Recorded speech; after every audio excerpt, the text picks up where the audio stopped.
circulación. Nosotros hemos querido en esta oportunidad dedicarle completo el programa con una entrevista de una persona que es pues el titular de una de las instituciones clave en el asunto de la circulación de vehículos en la República Dominicana y que conoce, maneja, como se dice, el meollo del asunto. El licenciado Luis Estrella, que es el director general de Tránsito Terrestre, un hombre de perfil bajo, pero que lleva 6 años en el cargo. Y yo le voy a pedir a todos ustedes que, por favor, se detengan a ver este programa para que, narrado con la dramaticidad que enfrenta nuestro sistema de transporte y tránsito en la República Dominicana, pues se conozca desmenuzado esta lamentable situación. Así es que vámonos inmediatamente a la pausa y ya cuando regresemos, pues venimos con esta entrevista con el director general de Tránsito Terrestre, el licenciado Luis Estrella, con quien vamos a conversar después de estos consejos de mucho interés. Porque es que Tránsito Terrestre es una institución de servicio. De servicio, donde nosotros hacemos alrededor de 500.000 operaciones en el año. O sea, entre licencia, carnet de aprendizaje, renovaciones, cambio de categoría, de 2 a 3 y de 3 a 4, licencias especiales, categoría 5, cambio de militar a civil. O sea, todas esas operaciones a veces llegan alrededor de 500.000. No solo la que hacemos en la sede central, sino que nosotros tenemos 9 direcciones regionales. Por ejemplo, en el este tenemos una en Higüey y una en La Romana. En el sur tenemos una en Azua, una en Barahona y una en San Juan de la Maguana. Y en el Cibao tenemos una en San Francisco, una en Nagua, una en Puerto Plata, Santiago, una en Valverde Mao y una en Santiago, que ya es más... como una regional. Como una regional ya que tiene un subdirector también en la cabeza. Entonces, aparte de esas oficinas regionales, tenemos 2 móviles. Tenemos una móvil fija en San Cristóbal, que solamente hace renovación, pero tenemos 2 que circulan por todo el país. Ya, haciendo operativos. Haciendo operativos. Desde los lugares cercanos hasta los lugares más lejanos. Más recónditos. Porque vamos a todos los lugares del país. Y ciertamente eso ha sido de gran ayuda desde el punto de vista social, inclusive económico, ¿verdad? Porque tú en Elías Piña, sacar tu licencia ahí, sin tener que trasladarte a Santo Domingo o a otro sitio, es una bendición eso. Te da una facilidad de tiempo, ¿verdad? Pero también económica, porque solamente tienes que ir, comprar tus impuestos y sacar tu licencia ahí mismo. Por ejemplo, yo cuando me tocó renovar, fui creo que en la Churchill, el multicentro. Churchill, sí. Y ahí duré como 10, 15 minutos. Sí, ese es el tiempo. Una cuestión realmente no hubo tumulto, no había, o sea, me sorprendió el mecanismo de eficiencia con que maneja. Y ahí se hacen casi 300 renovaciones diarias. Casi 300. Sin embargo, yo no percibí la cantidad. Por eso, porque es ágil, rápido. Sí. O sea, tú vas con tu impuesto y sencillamente es un procedimiento de 2 o 3 minutos. Sí. Entonces eso no te impide que haya entaponamiento. Para mí ha sido realmente el servicio, porque somos, como decía, una institución de servicio, y quizás a veces lo que a muchos funcionarios se les olvida, que las instituciones públicas son instituciones de servicio, claro, una más que otra, pero son instituciones de servicio. Claro. Y nosotros, y los funcionarios, lo que estamos es para servir, claro, porque son posiciones transitorias. Lo importante es que por donde tú pases, tú dejes un legado que haya favorecido al mayor número de personas, claro, y hasta cierto punto también haya contribuido a que el gobierno marche mejor. Claro, y sobre todo, Luis, también dejar instaurado, no solamente, bueno, ese sello de honestidad y de transparencia que usted le ha pues impregnado a esta institución, pero también dejar esa plataforma instalada de que a partir de ahí, para una persona pues vulnerar eso, tenga que hacer muchas travesuras. O sea, ya eso, por ejemplo, se va a quedar ahí para siempre, de que los exámenes prácticos están siendo monitoreados, grabados, o sea que son cosas... Y el teórico también. Y el teórico. Es grabado también, todo, porque ¿sabes? Nosotros en el examen teórico tenemos 21 cabinas, lo que implica que, por lo menos en la sede central, que se pueden examinar 21 personas al mismo tiempo. Sí. Y todos los exámenes son diferentes. Sí. Entonces... y eso ¿siguen también siendo manuales los exámenes? No, es computarizado. Ah, es computarizado. Sí, cada quien tiene su computadora. Y ahí inmediatamente... Cuando yo me examiné era manual. No, ahora es computarizado. Cuando tú terminas, la computadora te dice si reprobaste o no. Ah, tú sabes que así yo saqué una licencia de conducir en la Florida, y entonces así mismo fue. O sea, ahí mismo desde que terminé me dijo 80 puntos. Exacto, así mismo aquí. Y yo me sentí feliz con ese 80 porque era en inglés, y yo dije, bueno. Entonces ya de que tú pasas, te mandan a captura, te da tu carnet y te ponen una cita para dentro de 45 días. Ya. Entonces tú ya a los 45 días vas y tienes tu derecho a tu examen práctico. ¿Cómo no? ¿Cómo no? Luis, esas son de las cosas buenas y cosas. Entonces, de los inconvenientes, ¿cómo ustedes se hacen con el asunto, por ejemplo, de esa gran cantidad de motoconchistas que hay en el país? Mira, el asunto de los motoristas, las motocicletas. Porque no son todos. Sí, las motocicletas. Sí, porque en realidad, el tránsito terrestre lo que tiene una función técnica. Sí, pues, claro. O sea, nuestro vínculo con los motoristas simplemente es emitir una licencia, licencia categoría número 1, ¿verdad? Para que puedan conducir su motor. Pero ahí no se hace ningún examen. Mira, cuando nosotros entramos a tránsito, la cantidad de motoristas que iban a tomar el examen era muy poco, porque el 90% se quemaban en el examen teórico. Ya. Por su nivel de escolaridad, ¿verdad? No tenían el nivel. Entonces todas las asociaciones de motoristas, de motoconchistas fueron y nos visitaron y nos plantearon que nosotros tomáramos alguna medida para permitir que haya más acceso de motoristas a la licencia, porque el problema era que se quemaban en el examen teórico. Entonces ese examen teórico yo decía que estaba muy por encima del nivel de ellos. Sí. Entonces nosotros en el 2011 tomamos una medida para darle facilidad realmente a las asociaciones de motoconchistas.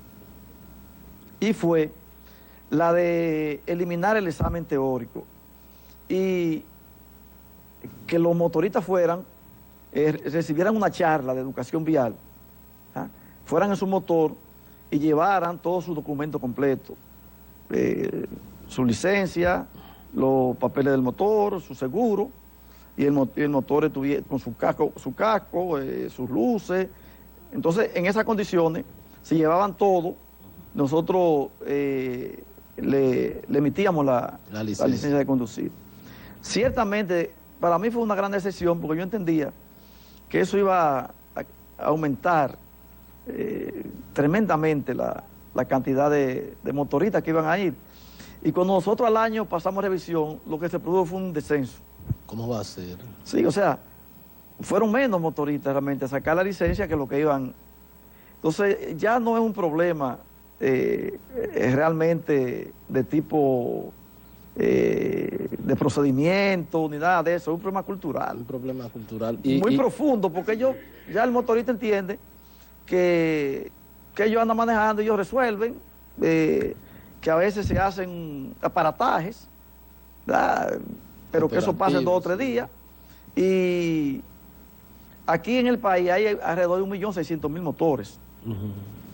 Y de esos no pasan de 50.000 los que tienen licencia de conducir. ¿Cómo? No pasan de 50.000. Entonces, ya ahí, Héctor, entra un problema de fiscalización. Sí, claro. Porque es que yo a veces difiero en relación al criterio que emiten la mayoría de personas que entienden son personas que tienen mucho conocimiento de tránsito, que son gurú en eso. Y para mí, el criterio en relación al tránsito en el país es un problema cultural. Más que educativo, cultural. Yo te digo más que educativo porque la misma persona que en este país se te pasa en rojo en un semáforo, se para en una intersección, tira un sándwich por una ventana, esa misma persona tú la llevas a Nueva York o a Estados Unidos y no te hace eso. Entonces, no es un problema educativo porque ellos tienen el conocimiento de que no se debe hacer. Es un problema cultural. Y además la vía de consecuencia. Exacto. Allá saben que te van a romper. Exactamente. Sí. Entonces, por eso te digo que es un problema cultural. Sí. Como aquí se entiende que no hay una fiscalización adecuada, que no le va a pasar nada, ellos realmente lo hacen porque no le temen a las fuerzas represivas. Sí. O sea, entienden que si lo hacen, no va a haber graves consecuencias. Que le pueden pedir una multa, en definitiva la van acumulando y siguen circulando por la vía pública. Entonces yo entiendo que el problema es un problema de fondo. Es un problema de fondo, que hay que profundizar realmente en el fondo de la situación, porque una de las primeras medidas que habría que tomar aquí es enfrentar el problema de las chatarras. Ese es un tema, Luis, que voy a solicitarle su anuencia porque voy a tener que ir a cumplir con unos compromisos de la gente que paga este programa, ¿verdad? Y entonces, claro. De una vez venimos con esta interesante entrevista con el director general de Tránsito Terrestre, el licenciado Luis Estrella, con quien regresamos después de estos consejos de mucho interés. Continuamos con esta entrevista con el licenciado Luis Estrella. Él es el director general de Tránsito Terrestre. Bueno, Luis, quedamos cuando fuimos a la pausa en el asunto de las chatarras, porque todos los años hay que pasar una inspección y hay que eso me imagino que son uno de los dolorcitos de cabeza bastante fuertes, ¿verdad? Sí, pero mira, yo entiendo que el problema de la chatarra ya es un problema del sistema, ¿verdad? Es un problema que tiene que ver directamente con el Estado, porque la mayoría de esas chatarras son parte de esas centrales sindicales y hasta cierto punto constituyen un obstáculo para el desarrollo normal del tránsito. Estaríamos hablando de 50,000 vehículos que están en esas condiciones en el Gran Santo Domingo. Desde mi punto de vista, yo entiendo que eso más tarde o más temprano debe de asumirse. Y de manera drástica, sacar esas chatarras de circulación y sustituirlas ya por autobuses modernos que, aunque a los choferes de esas chatarras se le haga partícipe de esos autobuses, sean parte de ellos, empleados, porque realmente no lo vamos a dejar en la calle, pero necesariamente eso hay que resolverlo. Eso hay que resolverlo porque constituye un elemento de... Aunque si se lo dan vía los sindicatos, se quedan con ellos, después hacen... O sea, también... Eso debe manejarlo el Estado, para mí. Debe manejarlo, crear un sistema como existe en otros países, ¿verdad? Inclusive, hay países que eso está privatizado y se maneja realmente bien, como en el caso de Ecuador, y países que no son más avanzados que nosotros. Entonces, eso es algo que debe observarse y ver de qué manera se llegan a acuerdos y se hace de una manera prudente, transparente y que realmente eso baje en gran medida la cantidad de vehículos en esas condiciones que circulan por la calle y te producen una gran cantidad de entaponamiento. ¿Cómo no? ¿Cómo no? Y entonces esos vehículos no pasan una inspección. ¿Cómo lo hacen ustedes? Porque mira, la gente a veces no entiende o está equivocado en el sentido de que la inspección vehicular no es que le dé el derecho de circulación a un vehículo. El derecho de circulación de un vehículo se le da impuestos internos a través del marbete. Del marbete. O sea, inmediatamente tú le entregas un marbete a un vehículo y ese vehículo tiene derecho a circular, aunque sea con una puerta que tenga. Claro, independientemente de que tenga la revista o no. No, porque ¿qué es lo que se da con la revista? Que esos vehículos buscan el mecanismo, ¿verdad?, de adquirir revistas falsificadas. Entonces, te falsifican una revista igual, se la ponen y andan. Entonces, ahí ya te alegan que tiene su derecho a circular porque tiene su matrícula, su malvete, ¿verdad? Entonces, yo entiendo que la única medida que se podría hacer en este caso es sacarlo de circulación y sustituirlo por autobuses como existe en toda parte del mundo. Claro que se haga sobre la base de un acuerdo, de una negociación con las centrales sindicales y que sencillamente eso pase a resolver la situación. Claro, y entonces además el hecho también de que no solamente el entaponamiento, sino también la contaminación que provoca. Sí, también. Es un tema bastante... Una gran contaminación. Sí, sí. Luis, bueno, el país está alarmado, está escandalizado con el asunto de los accidentes de tránsito, la cantidad de muertes que se producen sobre todo en las carreteras del país. Tenemos la estadística de uno de los países de mayor muerte por accidentes de tránsito hasta a nivel mundial. Y bueno, se habla inclusive de modificación, de crear una nueva norma pues de movilidad y todo esto. ¿Qué tiene que decir tú que has estado en esa institución ahí, que conoce ya el cojo sentado y el tuerto durmiendo, como diría don Juan? Mira, no se puede negar, hay una realidad. Aquí hay en el país, entre vehículos de motor, 3.200.000 vehículos. Es una cantidad muy grande para un país tan pequeño. Como por ejemplo aquí en el Gran Santo Domingo, el promedio es de 2.5 vehículos por persona. O sea, tú vas aquí a veces a una casa y hay 3 y 4 vehículos. Entonces, hay una cantidad... 2.5 vehículos por persona. Sí, por persona. Pero eso es demasiado. Así mismo, o sea, que por cada persona que hay 2 vehículos y medio. Sí. Entonces, la situación es realmente alarmante en ese sentido, pero yo entiendo que tomando medidas, aumentando la fiscalización, ¿verdad?, nosotros podríamos reducir los accidentes de tránsito en el país. Yo creo que como es un problema cultural, que el dominicano no le teme a la ley, ni le teme a las medidas. Sencillamente, tú ves una patana que anda a 120 en una carretera, quizás con los neumáticos en mal estado, en condiciones realmente que no puede circular. Nosotros, hasta donde llega nuestra función como tránsito terrestre es a examinar a esa persona y determinar si realmente está apta para manejar un vehículo ya de categoría pesada. ¿Cuáles tipos de pruebas ustedes hacen adicional al normal, o sea, en términos personales? Mira, bueno, solamente nosotros, porque nosotros actuamos de acuerdo a lo que dice la ley.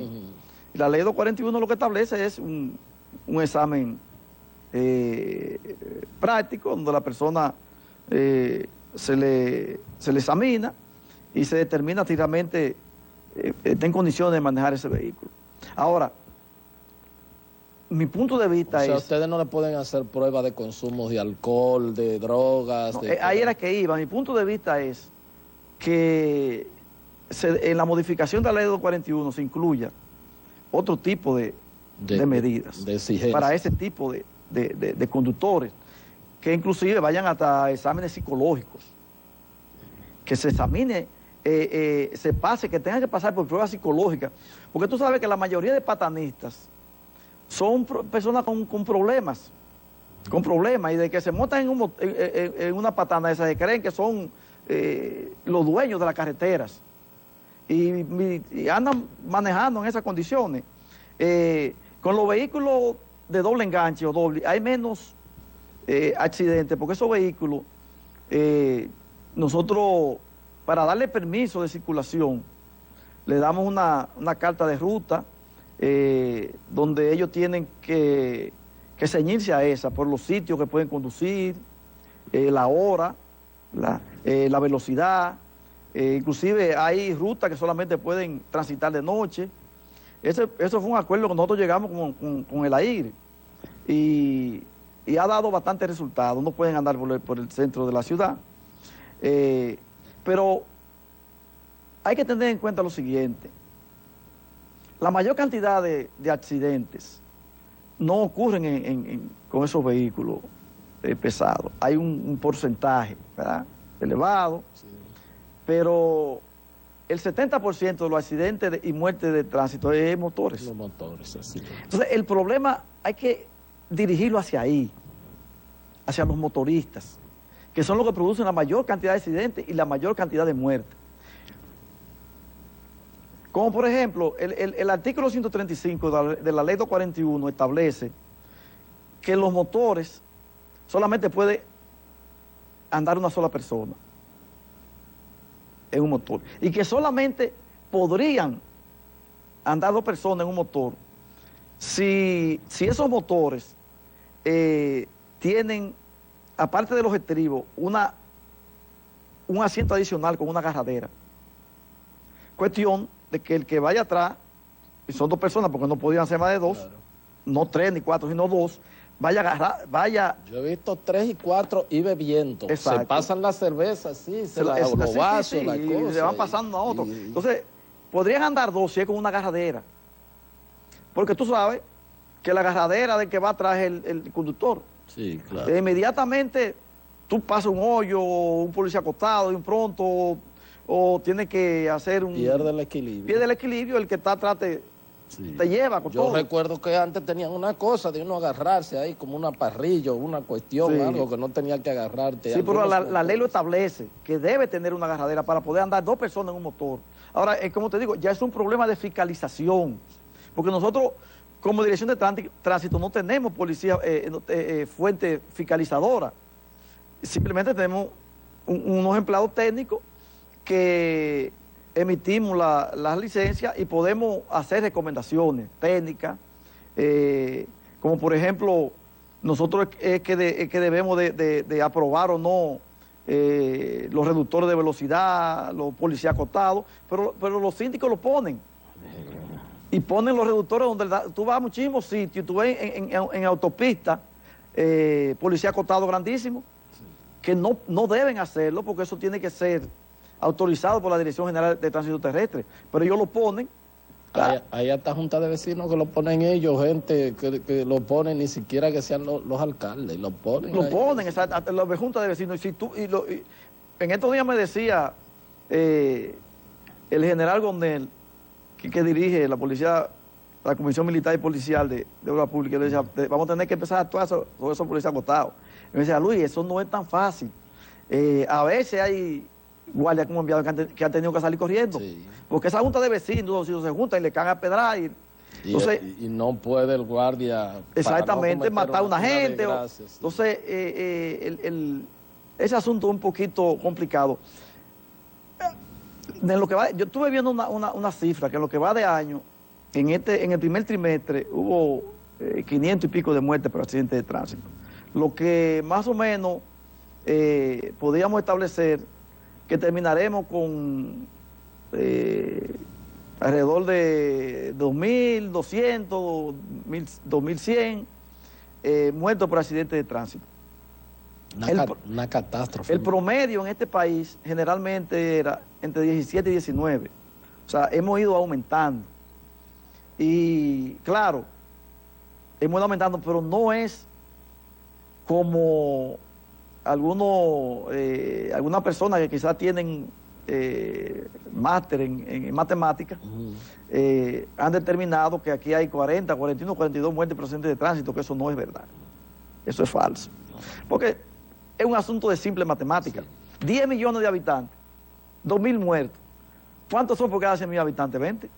Porque eso es algo tan elemental. Entonces, que no es que sea una cantidad mínima y que no llame a preocupación, pero no es 40. No, porque el promedio en América Latina son 16 por cada 100.000 habitantes. Nosotros estamos por encima del promedio, pero hay países en América Latina que tienen mucho más muertes por accidentes de tránsito que nosotros, como es el caso de México, de Venezuela, que tienen 37, 36. Entonces, República Dominicana está yo diría, a un nivel promedio en América Latina de muerte por accidentes de tránsito. Por encima del promedio de América Latina, pero no igual a los países que tienen más accidentes. Yo creo que eso es algo que lo han creado. Y a veces como tú repites tanto una cosa, se da como un hecho, ¿verdad? No, y gente y sobre todo el problema de aquí son los todólogos. Exacto. Y yo a veces veo repitiendo, inclusive a veces noto personas diciendo que saben que no es verdad. Que saben que no es verdad. Por entrar en la chercha. Entonces dicen, no, porque eso lo dijo la OMC. Pero, ¿quién le suministró esos datos a la OMC? Cuando nosotros hemos salido a investigar, no se sabe quién le suministró esos datos a la OMC.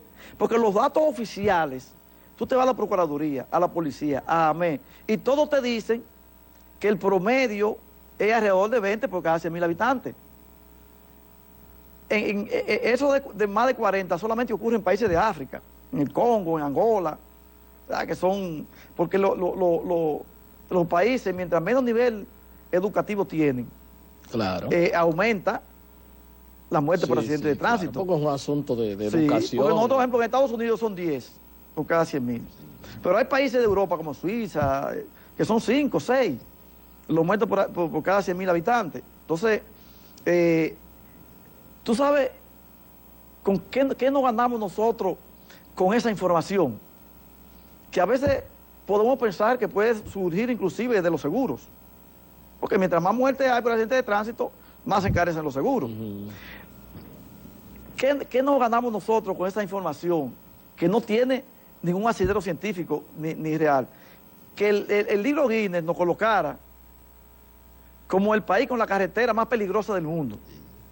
Cuando el estudio que se hizo demostró que, al contrario, que República Dominicana está entre los 5 países de América con mejor sistema vial. Exactamente. Entonces, ¿por qué nos ponen en el libro Guinness con el país por esa información que personas interesadas en el país, algunas por querer demostrar que saben mucho, otros porque quizás estén interesados en aumentar el nivel de los seguros, y otros porque quizás estén interesados en que se apruebe quizás algún proyecto de ley o algo de manera urgente, creando una percepción, pero con eso le hacen daño al país? ¿Cómo no? Luis, una cuestión, una persona que tenga un accidente de tránsito múltiple, y de hecho no hay mecanismo después para ustedes saber cuando van a renovar su licencia, ya renuevan su licencia sin ningún, no importa que haya sido culpable o no, ustedes no tienen mecanismos para detectar eso. Mira, ¿sabes que aquí en una ocasión se crearon los tribunales de tránsito? Realmente eso no ha funcionado. No ha funcionado. Eso ha sido un fracaso. Entonces, esos tribunales de tránsito normalmente funcionaban en AME 1, ahí que eso era... Sí, como un mercado. Exactamente, eso no había... y donde no había... la ley establece que donde no hay tribunal de tránsito, entonces lo asumirían los juzgados de paz. Ciertamente, las multas inclusive se colocan de manera administrativa. Bueno, una multa debe ser el resultado de una sentencia de un tribunal. Pero aquí, inclusive el mismo director de AME denunció en una ocasión que a cada soldado le ponían una cuota, sí, y a veces la sacaban hasta de la junta, de cualquier sitio, y ponía muchísimas multas. Y por eso había gente que aparecía con una multa por cuando realmente yo no he cometido esa infracción. Y eso no lo digo yo, sino que lo denunció la misma AME. No, investigaron y hasta creo que sancionaron algunos oficiales. Entonces, a donde ustedes no llegan, ni lo que le ponen la multa, ni el que ha tenido accidente, eso no se registra en la base de datos de ustedes. Mira, cuando nosotros entramos al sistema de nosotros, sí aparecen las multas. Pero hay una situación. Por una multa tú no puedes negarle papel de buena conducta a una persona.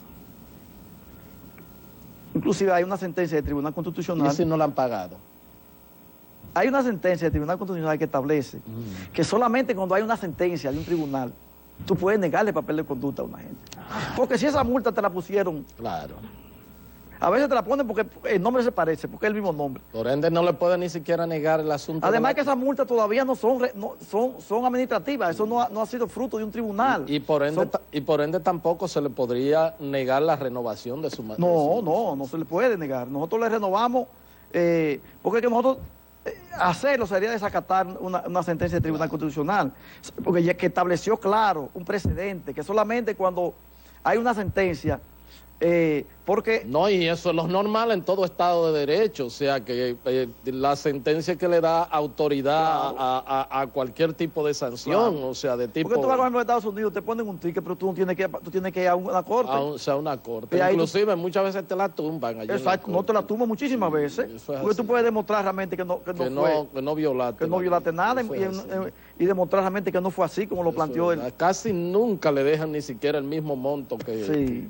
Por eso, eso hay que... por eso decía un principio, que esto es un problema de fondo. Sí. O sea, es un problema de sistema. Hay que... ahora, ¿qué se está planteando? Como por ejemplo, la modificación de la ley 241 y la creación del Instituto de Movilidad y de Seguridad Vial, que está ahora mismo en la Cámara de Diputados. Nosotros somos de opinión que este país, ya por su nivel de modernidad, de crecimiento, de la gran cantidad de vehículos que hay, no solamente del tránsito terrestre, sino del tránsito aéreo, del tránsito marítimo, aquí lo que debe de crearse es un ministerio de tránsito y transporte y seguridad vial. Esa es mi opinión, como lo hay en la mayoría de países, inclusive países que no tienen el nivel que tiene República Dominicana. Y todas esas instituciones que tienen que ver con tránsito y transporte, convertirlas en direcciones generales. Y eso no evitaría esa burocracia. De mucha gente casi haciendo lo mismo. Porque en definitiva, lo que se debió hacer aquí fue la Dirección General de Tránsito Terrestre, convertirla realmente en una institución que manejara todo lo que tenía que ver con todo lo que tuviera que ver con tránsito y transporte, como lo establece la ley. Porque la ley lo establece. Lo que pasa fue que esa ley se creó en el 66 y a la Dirección General de Tránsito se le fue recortando. Se le fue quitando allí, como por ejemplo se creó la OTT, ¿verdad? Por decreto, se creó la ONSA por decreto, se creó el FONDE por decreto, se creó la OPRE por decreto. Una parte de las funciones de tránsito pasaron a la obra pública de manera administrativa. O sea, ahora a tránsito terrestre se fue desmantelando, ¿verdad? En violación a la ley. Porque la ley está ahí y establece que el tránsito terrestre es la institución responsable de todo lo que tiene que ver con tránsito y transporte. Y inclusive la ley observaba en un principio el asunto de los marbetes, la placa, que era una responsabilidad de tránsito terrestre. Luego, con la ley que se creó para crear impuestos internos, se le pasó a ellos. Claro. Entonces, yo entiendo que necesariamente se debe de abocar a tomar una decisión que efectivamente resuelva el problema del tránsito del país, pero haciéndolo de manera auténtica. No como nosotros a veces actuamos, que es por cuestiones coyunturales. Claro, y poniendo parches. Hay una coyuntura, salimos, hacemos y creamos un movimiento. A los 5 días, a los 7 días ya eso se pasa a un segundo plano, vuelve otra cosa. Los famosos operativos. Entonces yo realmente en eso no creo. Yo creo en que se trace una política corta, mediano y a largo plazo, de fondo, que toque el fondo del problema, del sistema, que realmente se haga una transformación integral de todo lo que tiene que ver con el tránsito y el transporte. ¿Cómo no? Bueno, la verdad, Luis, que yo conocía obviamente de su inteligencia, pero no sabía que estaba tan empapado, y debo admitir públicamente aquí que es con el funcionario o con todas las personas que he hablado de este tema del transporte y el tránsito vehicular aquí, que más informaciones y que más datos y que más pues propuestas y soluciones ha aportado, y aunque no me extraña, pero no pensaba que era de una manera tan determinante. Así que muchísimas felicidades, y caramba, yo creo que es una persona pues a consultar en todo este tema. Lo importante es que el presidente de la República, ¿verdad?, ve este programa, y además las demás autoridades, para ver, porque a veces se buscan algunos asesores y algunos expertos que no tienen nada que ver con el asunto, y que se han leído 2 libros y ya son expertos en todos, y la verdad que este es un tema que hay que meterle mano, porque es un tema ya de económico, de salud pública, de orden público, de imagen del país y de todo, ¿verdad que es así? Claro, sí. Como no, muchísimas gracias. Un placer, Luis. Y gracias. Además, un speaker tiene que salir más, un hombre que explica también y que habla también debe ir más a los medios de comunicación. Sí, lo que pasa es que, como tú decías en principio, soy un funcionario de perfil bajo. Sí. Vine y me alegro de haber compartido este programa contigo, porque quizás cuando uno se siente entre familia y relajado, puede poner mejor los criterios. Eso es así, así será siempre. Gracias a todos ustedes por haber estado con nosotros, y será pues hasta otra entrega de su programa de Agenda. Hasta entonces.